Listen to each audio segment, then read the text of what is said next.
Behold, the Lamb of God who takes away the sins of the world.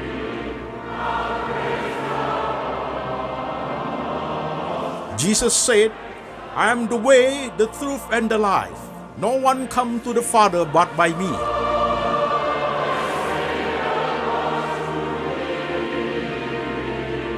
For God so loved this world, so he gave his one and the only Son. Whoever believes in him shall not perish, but have eternal life.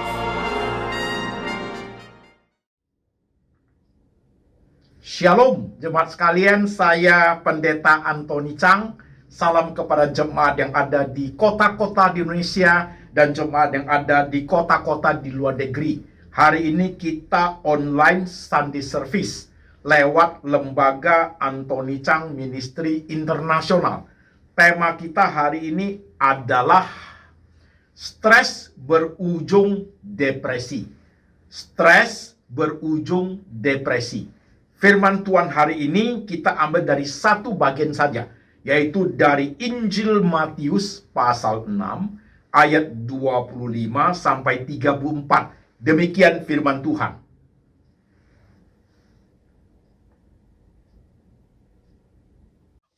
Karena itu aku berkata kepadamu, janganlah khawatir akan hidupmu, akan apa yang hendak kamu makan atau minum, dan janganlah khawatir pula akan tubuhmu, akan apa yang hendak kamu pakai.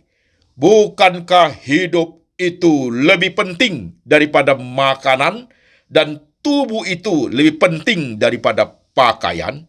Pandanglah burung-burung di langit yang tidak menabur dan tidak menuai dan tidak mengumpulkan bekal dalam lumbung, namun diberi makan oleh Bapakmu yang di sorga.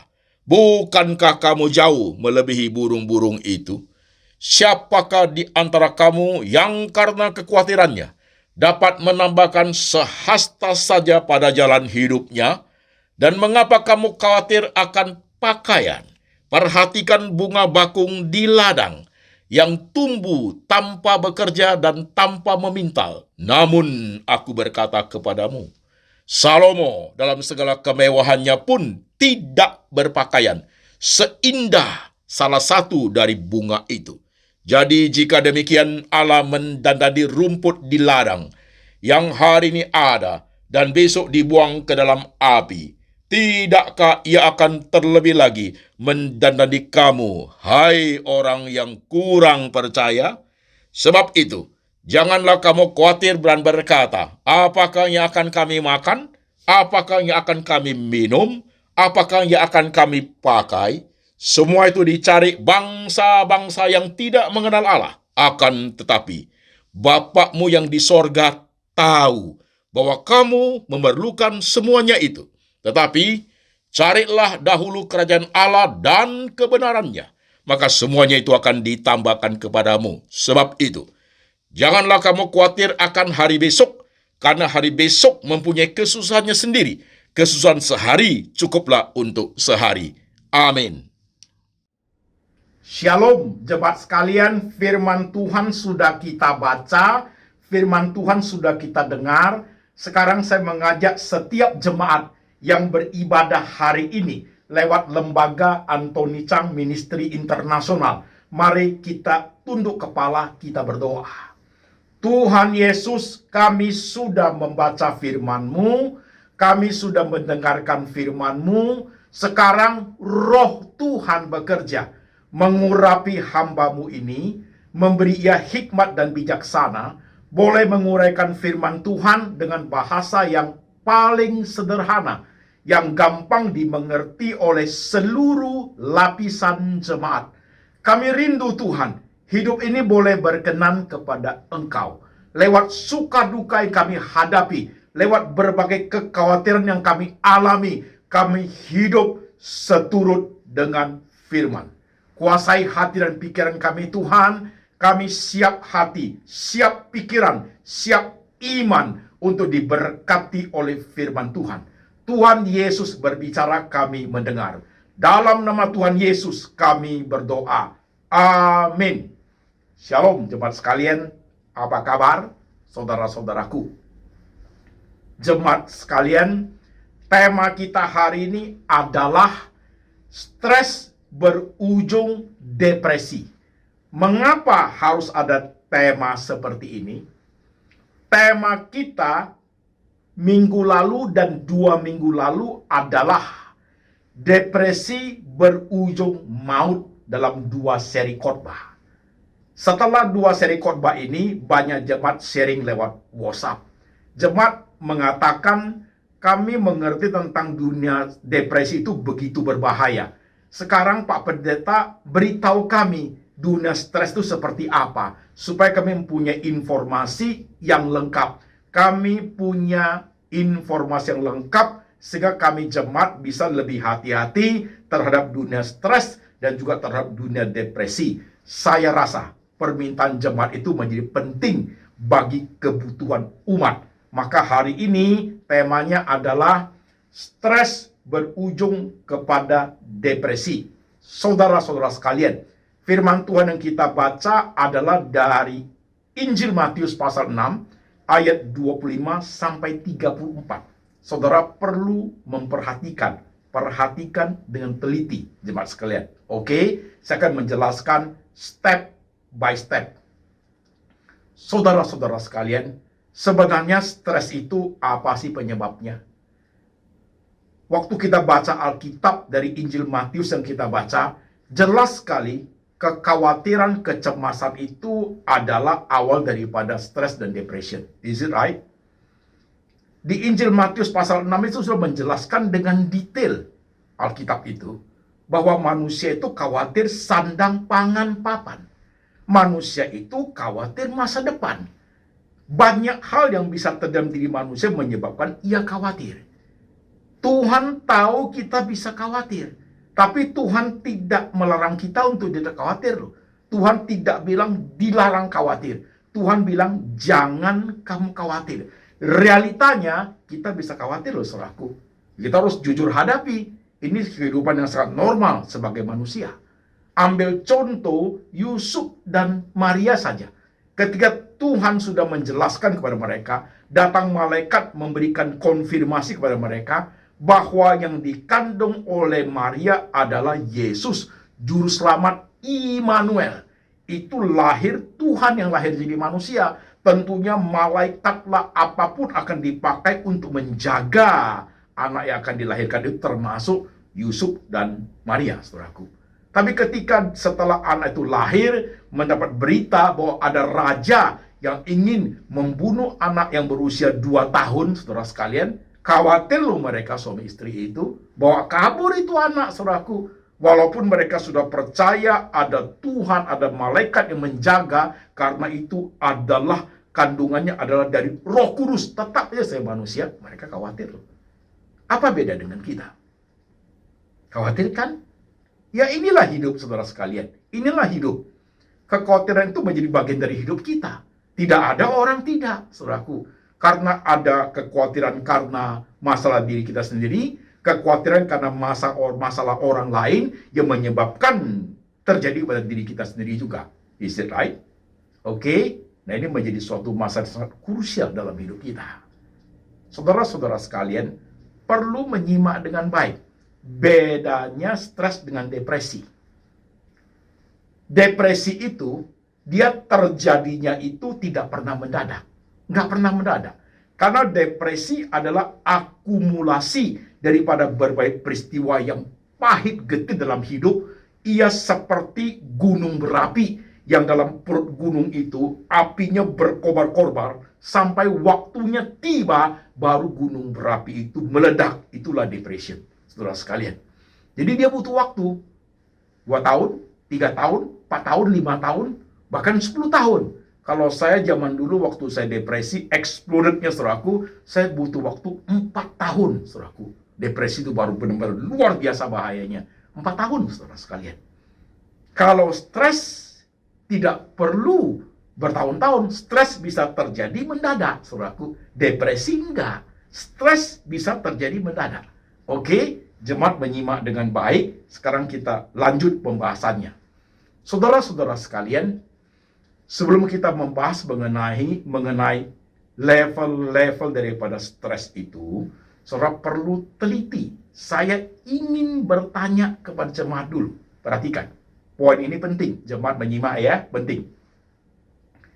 Ada orang-orang tertentu yang mempunyai kepribadian, ada orang yang cemasan, khawatiran, ada orang seperti itu. Ada orang juga yang easy going, saudaraku. Orang yang cemasan atau khawatiran adalah dikit-dikit khawatir, dikit-dikit khawatir, hal yang kecil saja dia khawatir. Ada orang punya kepribadian seperti itu, saudaraku. Ada. Kalau sudah cemas, tangan itu bisa berkeringatan. Hal yang kecil saja dia sudah khawatir. Ada orang seperti itu. Ada orang yang easy going, ada masalah sih, ada khawatir sih, tapi bagi dia biasa saja. Saya ambil contoh saudara sekalian ya. Si A dengan si B. Sama-sama hutang uang ke bank. Si A ini hutang uang ke bank banyak sekali. Tapi dia bisa berkata, besok baru urus lagi lah, ini udah malam. Dia bisa tidur bahkan pules. Ngorok dia saudaraku. Tapi si B, dia hutang bank sedikit. Tapi dia tidak bisa tidur pulas. Dia nggak tidur saudaraku. Sampai jam 4 subuh dia nggak tidur. Gimana ya, gimana? Khawatir terus, cemasan terus. Nah ini si A ini yang tidur pulas itu adalah orang yang easy going. Sementara yang B ini ada orang yang khawatiran, cemasan. Ini model pribadi seperti ini saudaraku. Jadi model kepribadian seperti ini mengambil peran penting dalam hal terjadinya stres dalam hidup kita. Ingat ya, jadi sekarang saya sebelum masuk ke level-level stres, saya ingin tanya, jemaat yang jawab sendiri untuk diri saudara sendiri. Saudara adalah pribadi yang easy going atau saudara adalah pribadi yang cemasan, khawatiran? Kalau saudara adalah orang yang cemasan, khawatiran, harus jauh lebih hati-hati. Jauh lebih hati-hati. Menyimak khotbah ini lebih teliti, saudaraku. Oke, sekarang kita lanjut. Jemaat menyimak. Saudara-saudara sekalian, minggu lalu saya menjelaskan fase-fase daripada depresi itu. Depresi itu punya 5 fase. Demikian juga masalah stres, saudara sekalian. Masalah stres ini punya 3 fase. Ingat ya, depresi 5 fase, stres itu 3 fase. 3 fase itu apa Pak Pendeta? Stres fase pertama yaitu stres ringan. Stres fase kedua yaitu stres sedang. Stres fase ketiga yaitu stres berat atau stres akut. Saya jelaskan satu persatu, jemaat memperhatikan dan teliti. Apa itu stres fase pertama? Stres ringan itu, saudara-saudara, stres ringan itu bisa terjadi di mana saja dan kapan saja. Anytime, anywhere. Dan bisa terjadi mendadak. Itu stres ringan. Contoh, saudaraku. Contoh. Anak gadis saudara, umur 14 tahun, tiba-tiba punya jerawat 3, gede-gede lagi, saudaraku. Merah semua, gede-gede. Dan dia stres itu. Itu stres ringan. Stres ringan. Anak saudara itu yang sedang sekolah SMA itu, waktu mau pergi ke sekolah, gak tahu celana panjang SMA-nya kemana. Dia stres, saudaraku. Itu stres ringan. Stres ringan ini. Saudara mau pergi kerja, supir tiba-tiba gak masuk. Saudara stres tuh. Itu stres ringan. Jadi stres ringan itu, saudaraku, bisa terjadi mendadak, kapan aja, di mana saja. Dan stres ringan itu, saudara sekalian, biasanya peristiwa tunggal atau 1-2 peristiwa lah, begitu saudaraku. Bukan peristiwa besar, tapi ada kekhawatiran juga, tapi bukan peristiwa besar, dan itu akan berlalu lewat. Nah, hal ini yang namanya stres ringan itu, saudaraku, terjadi kepada setiap kita, termasuk saya. Ya, nggak bisa nak loh itu loh, manusia loh ini, human loh kita ini, pasti terjadi, saudara sekalian. Dalam bentuk hal apapun, dalam bentuk masalah apapun, saudaraku, begitu. Terjadi itu. Oke ya, stres ringan, fase pertama kita lewati. Sekarang, stres fase kedua, yaitu stres sedang. Saudara-saudara sekalian, stres sedang ini, saudaraku, fase kedua ini, adalah kumpulan daripada beberapa peristiwa sudah. kumpulan dari beberapa peristiwa menjadi satu. Nah, ini sudah lain. Stres sedang ini sudah berbeda, saudaraku. Perhatikan dengan baik. Orang pada posisi stres sedang, saudaraku, ya, dia sudah mulai ngomong sendiri. Bukan sakit jiwa loh, bukan loh. Ngomongnya begini. Jadi gimana ya? Dia ngomong begitu. Ngomongnya ada meaningnya. Dia ngomong sendiri ada meaningnya. Dia ingat peristiwa dia ingat kasus dia. Itu clear, saudaraku. Masih sehat loh itu, tapi dia dalam keadaan stres sedang. Dia ngomong sendiri. Konsentrasinya 75%. 25% agak tidak konsen. Orang di stres sedang. Mulai ngomong sendiri, ya, dia mulai tarik diri itu, dia mulai lonely. Orang stres sedang itu mulai lonely. Nah, saudara-saudara sekalian, dia mulai merasa dirinya itu banyak masalah begitu. Sekalipun dia mulai menarik diri, saudaraku, mulai menarik diri dia. Dia mulai merasa lonely, mulai menarik diri, tetapi tingkat kesadarannya masih sangat tinggi. Masih kerja, masih ke gereja, masih pelayanan, masih khotbah, masih bisnis, masih kuliah, masih sekolah. Kalau yang ibu-ibu masih pergi shopping beli baju, masih, saudaraku, karena ini stres tahap sedang, masih shopping, masih loh. Nah, dalam saat-saat tertentu di mana dia hidup orang stres ringan ini, saudaraku, kadang di tempat-tempat sepi dia bisa nangis. Ini orang stres sedang. Perhatikan, saudaraku, ya. Misalnya di toilet, dia nangis, saudaraku. Dia ingat masalah, dia nangis. Atau di kamar tidur, nggak ada orang, dia ingat masalah, dia bisa nangis. Itu orang stres sedang. Atau di tengah-tengah keramaian, misalnya dia pergi ngopi di Starbucks, saudaraku, sambil minum, dia ingat masalahnya, saudaraku, ya, dia bisa nangis. Dia cepat hapus air matanya supaya orang lain jangan lihat, saudaraku. Ini orang dalam posisi stres ringan. Ya, kondisinya seperti itu. Nah, saudara perlu perhatikan orang stres ringan ini, orang stres sedang ini masih kerja, aktivitas masih oke jalan, saudaraku. Tapi momen-momen tertentu, waktu makan dia ingat masalahnya, termenung sedikit. Waktu pagi, bangun pagi, buka mata saja, dia sudah ingat masalahnya. Habis pulang kerja sampai rumah, waktu mau tidur, mau tutup mata aja, dia ingat masalahnya. Kalau dia tidur, saudaraku, tutup mata, dia nggak bisa tidur. Matanya tutup, pikirannya jalan-jalan, saudaraku. Ini adalah orang stres fase kedua, yaitu stres sedang. Engkau kait orangnya. Perlu menyimak diri sendiri ya, saudaraku, ya. Kadang-kadang you ngomong sendiri, gimana ini ya, susah sekali beresin nih, gimana. Padahal nggak ada orang teman bicara loh, nggak ada. Karena di tempat sepi sendiri, tanpa sadari air matamu turun. You ingat masalah yang kamu hadapi itu berat. Itu orang stres fase kedua, yaitu stres sedang. Nah, stres sedang ini, saudaraku, cepat ditangani, beres itu. Beres, cari pendeta, cari psikolog, cari psikiater, saudaraku, ya. Itu dilayani, selesai itu. Karena stres sedang ini masih oke banget penyelesaiannya, nggak begitu berat masalahnya. Ditangani, selesai, saudaraku. Nah, tetapi kalau stres sedang ini tidak ditangani dengan baik, perlahan tapi pasti dia masuk stres fase ketiga, yaitu stres berat. Nah, ini bahaya. Jemaat, dengarkan dengan teliti. Orang yang sudah ada di fase ketiga dari stres, yaitu stres berat atau stres akut, saudaraku, dia sudah harus cari dokter. Dia sudah harus makan obat tidur. Dia sudah harus makan obat penenang. Ini orang stres berat ini. Dia sudah harus cari. Dari wajahnya sudah kelihatan itu. Dari wajahnya sudah kelihatan. Konsentrasinya sudah tidak begitu bagus. Itu orang stres berat. Di fase kedua, stres sedang itu, ngomong sendiri kan.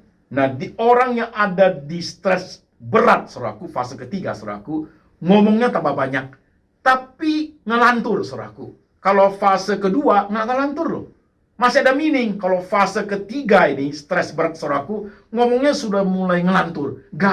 Kadang-kadang sudah bercampur dengan apapun dia ngomongin, saudaraku. Ini orang sudah stres berat. Stres berat ini, ngomongnya sudah ngelantur. Kalau nangis pun sudah banyak. Kalau yang di fase 2, di fase kedua orang stres itu, nangisnya juga ada meaning. Tapi ini sudah terbawa emosi nangis, terbawa sesuatu nangis, jadi sudah mulai tak terkendali cara nangisnya, saudaraku. Ini orang stres berat. Stres berat ini sudah pasti dia akan menarik diri dari pergaulan. Sudah pasti dia akan merasa diri itu tidak berguna. Merasa diri ini gak ada faedahnya. Merasa diri ini gagal, saudaraku. Ini orang stres fase ketiga. Emosinya tidak stabil, sudah pasti. Nanti poin-poinnya, saudaraku, dia akan bawa ke dunia depresi loh kalau dia masuk. Orang seperti itu. Oke, lanjut ya, perhatikan. Emosi tidak stabil, saudaraku. Orang stres fase ketiga ini, karena emosinya tidak stabil, dia bisa merusak apa saja. Merusak apa saja. Dia bisa banting pintu, contoh saudaraku ya. Dia bisa lempar barang. Itu orang stres akut itu begitu. Bahkan ada kasus-kasus tertentu, saudaraku, binatang-binatang piaraannya, misalnya dia punya ikan di akuarium, bisa dia matiin semua loh. Ini orang stres berat. Stres berat ini poin-poinnya jelas. Saya jelaskan ini, saudaraku, tidak harus semuanya terjadi kepada satu orang. Tidak harus.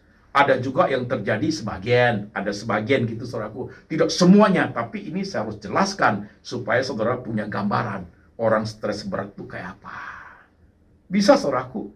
Dia bisa matiin binatang-binatang piaraannya. Maka menjadi berbahaya orang yang mengalami stres berat. Saudara perhatikan, lanjut saudaraku ya. Oke. Nah, saudara-saudara sekalian, karena emosi tidak stabil, bisa buang barang, bisa rusakin barang, dan karena emosi tidak stabil, dia bisa cuci tangan. Cuci tangan 10 kali. Dia bisa cuci tangan 10 kali. Buka tutup pintu, buka tutup pintu, buka pintu, tutup pintu. Itu orang stres berat, saudaraku. Stres berat itu. Bisa seperti itu modelnya. Ya, kalau dia sudah seperti ini, saudaraku ya, kasus-kasus tertentu, saudara ya, dia bisa pakai pakaian 3 lapis. Bahkan CD, celana dalam, saudaraku, dia bisa pakai 3 lapis. Orang seperti itu. Ya, karena dia sudah hun-hun, kata orang, saudaraku, mata tertutup, udah mulai kosong loh matanya. Tapi kecerdasan masih ada. Kecerdasan masih ada. Ini orang ada di stres berat atau stres akut, saudaraku. Perhatikan, itukah engkau orangnya? Hati-hati, men. Hati-hati. Stres berat ini, tingkat konsentrasi masih ada loh. Masih ada. Dia pintar banyak hal ini. Orang stres seperti orang stres berat ini. Nah, saudaraku, perhatikan. Jadi karena sudah emosi tidak stabil, orang stres berat ini, kecurigaannya menjadi sangat besar. Sangat besar. Dia curiga orang, salahkan semua orang. Anaklah, suamilah, istrilah, kalau dia sudah tua, cuculah, menantulah, mertualah, teman bisnislah, ya, pendetanya, semua dia salahkan.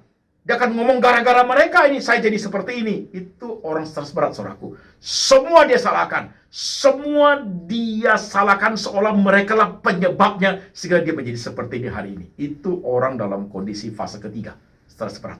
Bahkan Tuhan pun dia salahkan. Dia anggap Tuhan itu tidak fair. Dia anggap Tuhan tidak adil terhadap dia. Orang fase ketiga, stres berat, saudaraku, dia jauh dari ibadah, jauh daripada doa. Bawa dia ke gereja, datang loh dia, datang. Tapi dia dengar pun tidak, saudaraku. Duduk aja, nggak sama sekali tidak mau dengar. Itu orang stres berat, saudaraku. Orang stres berat. Stres berat itu nggak mau tahu apa-apa. Seperti itu modelnya. Saudara perhatikan ya. Semua orang dia salahkan. Tidak ada yang benar semua. Bisnis dia rusak pun gara-gara si A, si B, si C. Semua, saudaraku. Dia sudah tidak bisa melihat dengan jelas dirinya sendiri. Sudah nggak bisa. Semua orang salah. Ini orang dalam posisi stres akut. Bisa ditangani ya Pak Pendeta? Bisa. Bisa sekali. Dengan mendatangkan ahli. psikolog lah, psikiater lah, pendeta lah, orang stres berat ini bisa ditangani dengan baik. Bisa. Tentunya ahlinya ya, satu persatu peristiwanya yang benang kusut itu stres berat kan adalah kumpulan daripada berbagai peristiwa yang sudah cukup banyak menyatu menjadi satu seperti benang kusut. Itu orang stres berat, saudaraku. Seperti benang kusut, dia nggak tahu lagi bagaimana cara menanganinya. Itu stres berat. Nah, kalau ada ahlinya menangani dengan baik, memberikan banyak poin kepada dia, banyak insight kepada dia, banyak encouragement kepada orang, lama-lama dia sembuh total dan normal, hidup kembali seperti orang biasa. Itu orang stres berat.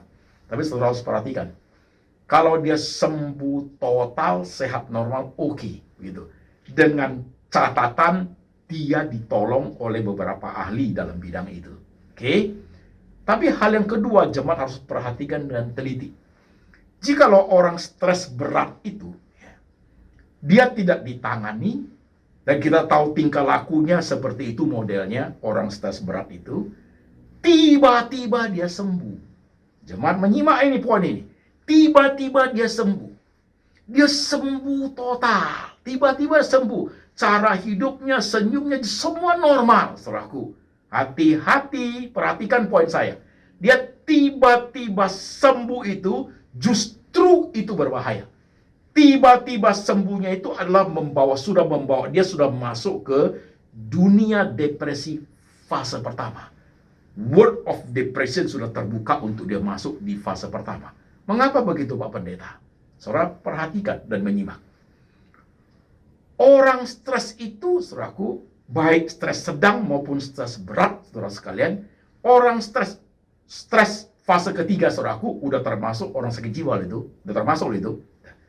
Orang sakit jiwa itu, saudaraku, pintar, saudaraku, bukan orang bodoh. Orang sakit jiwa itu pintar. Dia paling benci namanya obat. Dia paling benci namanya psikolog, psikiater. Dia paling benci pusat rehabilitasi. Dia paling benci rumah sakit jiwa, karena dia tahu itu akan dibawa ke sana oleh keluarganya atau siapapun. Dia tidak suka, saudaraku, begitu. Dia ngerti loh. Dia bukan orang bodoh. Orang sakit jiwa itu pintar, saudaraku. Dalam posisi fase ketiga, stres berat ya, posisi itu dulu saya jelaskan. Dia pintar. Nah, kepintarannya itu, karena dia kesadaran masih tinggi, dia pintar, saudaraku, sehingga dia sudah mulai menyembunyikan penyakitnya. Ini bahaya, men.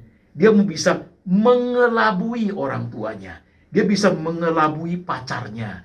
Dia bisa mengelabui bos kerjanya. Seolah-olah dia sembuh, tidak ada masalah. Itu orang sangat berbahaya. Artinya, saudaraku, dia sudah tahu kalau dia buat yang tidak-tidak, sasarannya cari psikiater, cari psikolog. Sasarannya adalah masuk pusat rehabilitasi. Sasarannya adalah masuk rumah sakit jiwa. Dia tahu itu. Maka dia mengelabui. Dia menyembunyikan penyakitnya. Tampil perfect, tampil seperti orang sembuh. Kapan dia praktekkan sakitnya, saudaraku, kejiwaannya, dia praktekkan pada saat tidak ada orang. Kapan itu? Dia pilih tempat, dia pilih waktu. Bisa, karena dia pintar. Dia pilih tempat, pilih waktu, jam 3 subuh. Pada saat orang tuanya sudah tidur. Dia lakukanlah apa yang dia mau, saudaraku. Seperti itu. Bedakan, saudaraku ya. Bedakan stres fase ketiga dengan depresi fase ketiga, itu tidak sama. Stres fase ketiga, pintar, cerdas, banyak akal, tahu banyak. Nanti kalau dia sudah masuk ke fase depresi fase pertama, fase kedua aja, fase kedua depresi itu tingkat kesadaran 60%. Dunia hayal 40%. Nanti kalau dia sudah masuk fase ketiga, bukan pintar lagi, saudaraku, jadi bego. Kenapa, Pak Pendeta? Kecerdasannya sudah mulai menurun. Geraknya pun sudah lambat. Cara berpikir sudah menurun. Syarafnya mulai rusak. Dan di situ, di depresi fase ketiga, sudah tidak pintar. Sudah bego, saudaraku.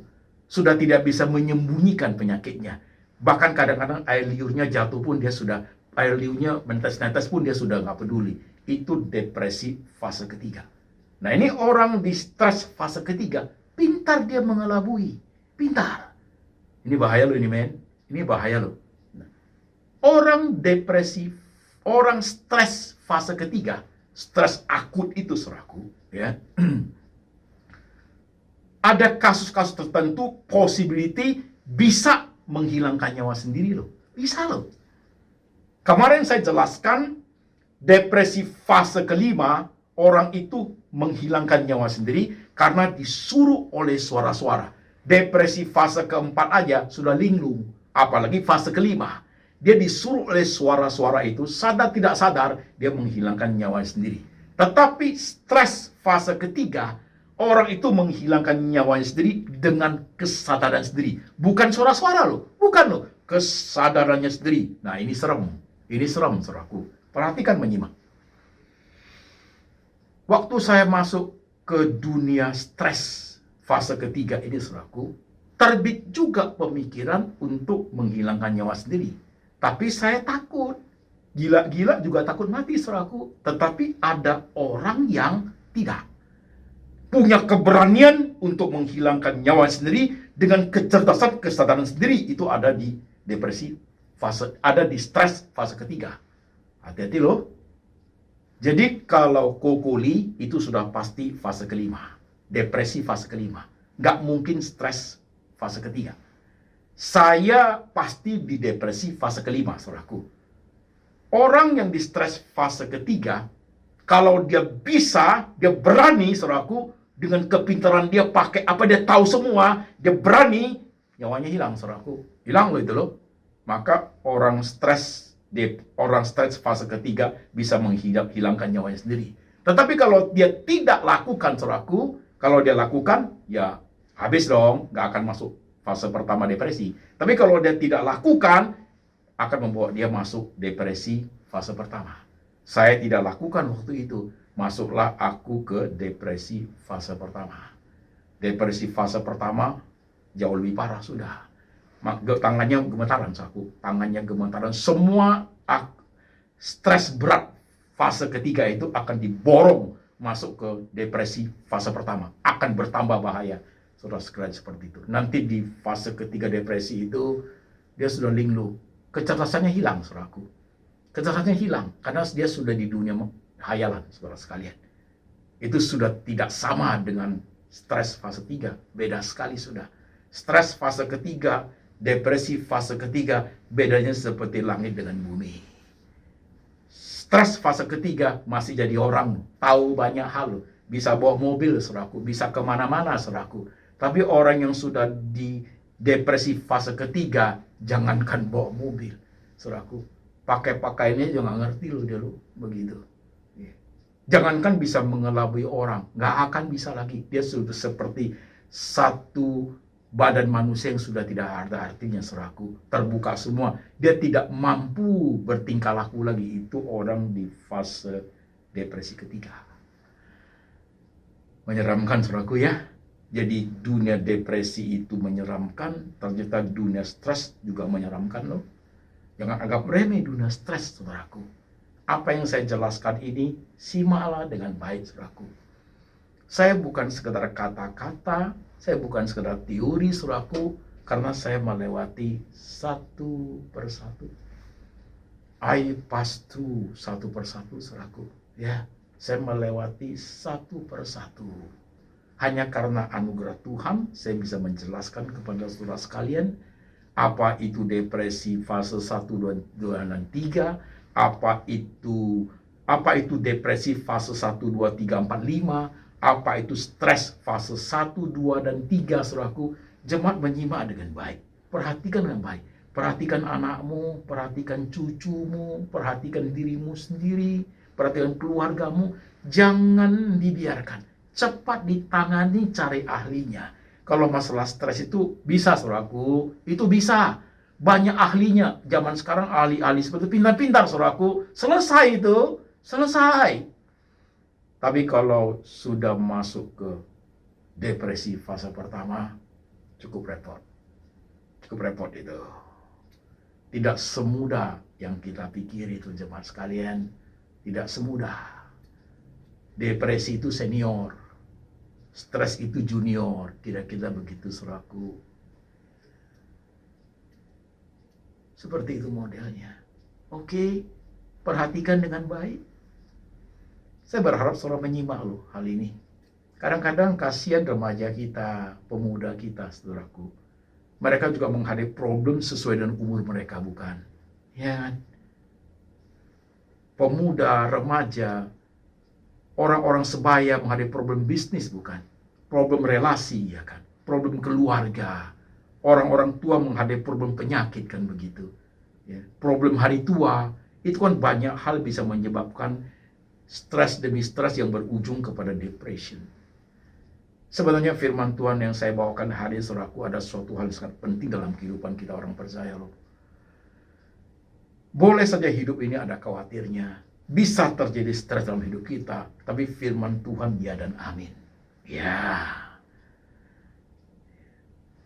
Ketika kita menginginkan sesuatu yang jauh lebih besar, pada saat itu terjadi, stres itu muncul, kecemasan itu muncul.